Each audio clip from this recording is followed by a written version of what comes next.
गीता के चौथे अध्याय के 13वें श्लोक में सृष्टि को 4 वर्ण में रचने की बात कृष्णा ने की है।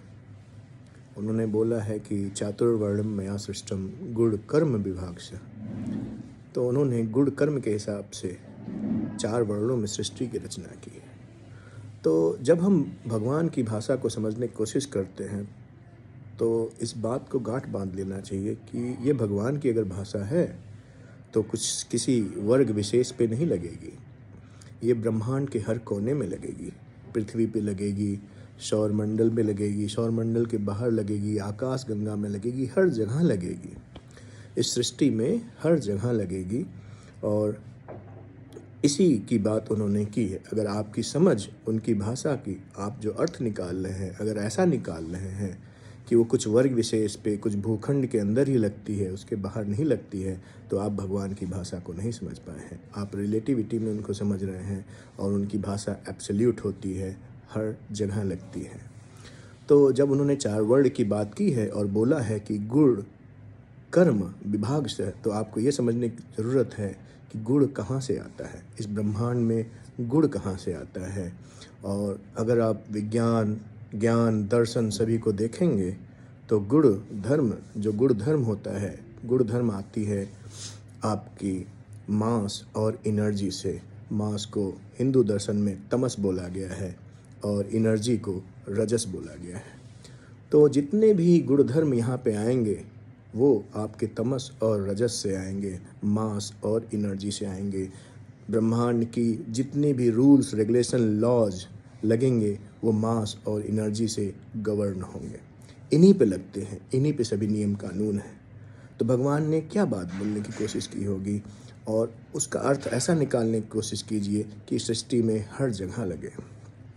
तो जब भी कोई जीव आत्मा पैदा होती है इस ब्रह्मांड में, तो जब चारों तरफ देखती है तो उसके रंगों से आकर्षित होती है, उनके आकृति से आकर्षित होती है। तो वो जाती है, उस चीज़ को पकड़ती है, चाटती है, पटकती है, सूंघती है, तो वो उसके मांस से प्रभावित हो रही है।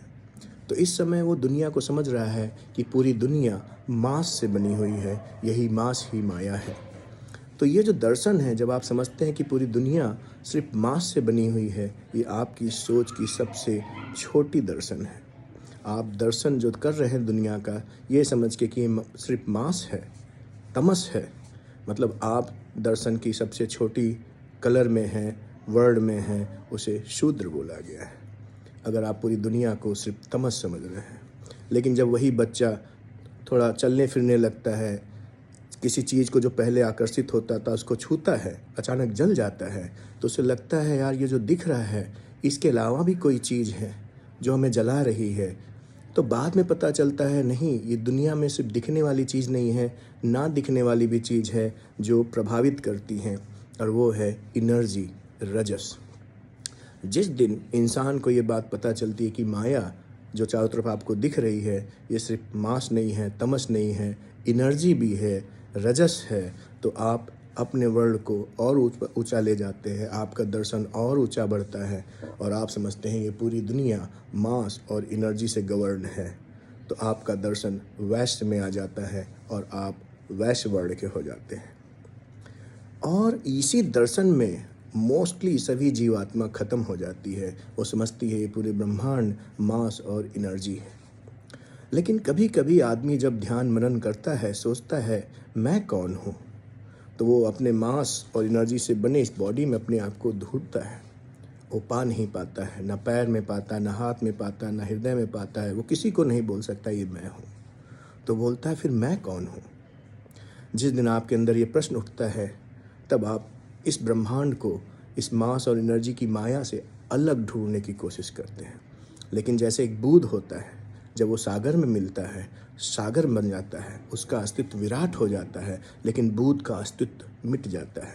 वो झूठा मैं खत्म हो जाता है और एक बड़े सच्चे मैं में मिल जाता है।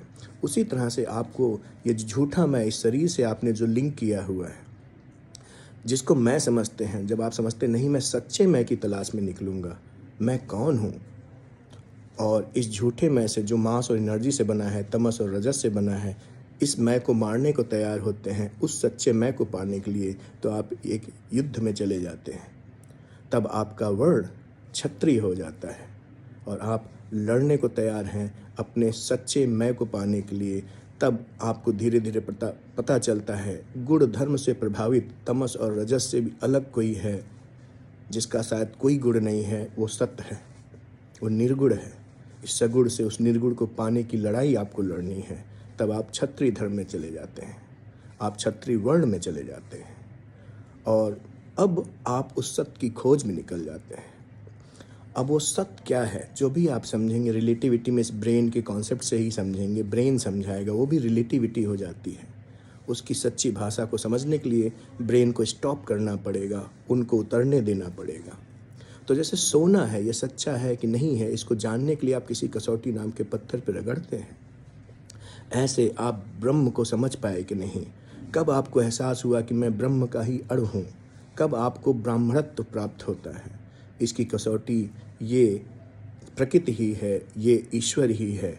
और ये जब आपको वो एहसास कराएगा तब आप ब्राह्मणत्व को प्राप्त होंगे और तब आप बोल सकेंगे कि मैं ब्राह्मण वर्ण में पहुंच गया हूँ। यही 4 वर्णों की कहानी है जो ब्रह्मांड के हर कोने पे लगेगी। धन्यवाद।